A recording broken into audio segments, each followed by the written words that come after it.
ఇది బీరకాయ కూర. ఎప్పుడు బీరకాయ కూర అంటే శనగపప్పు కానీ పెసరపప్పు కానీ అలా వేస్ట్ చేసుకుంటాం కదా, అలా కాకుండా ఇలా అలసందలతో కూడా ట్రై చేయండి. బొబ్బర్లు అంటారు కదా, అలా వాటిని ఉడికించి నానబెట్టి ఉడికించి వీటితో ట్రై చేయండి. చాలా హెల్దీ అండ్ పిల్లలకు కూడా మంచి ప్రోటీన్ వస్తుంది, ఈజీగా డైజెస్ట్ అవుతుంది.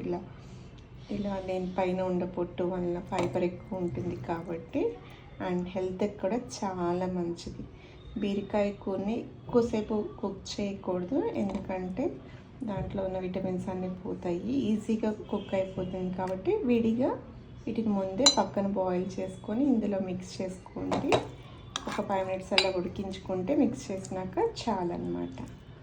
బీరకాయ కూడా ఎక్కువ తోలు తీయొద్దండి, ఆ తోలు కూడా చాలా హెల్త్కి మంచిది. దాంట్లో కూడా చాలా ఫైబర్ ఎక్కువ ఉంటుంది.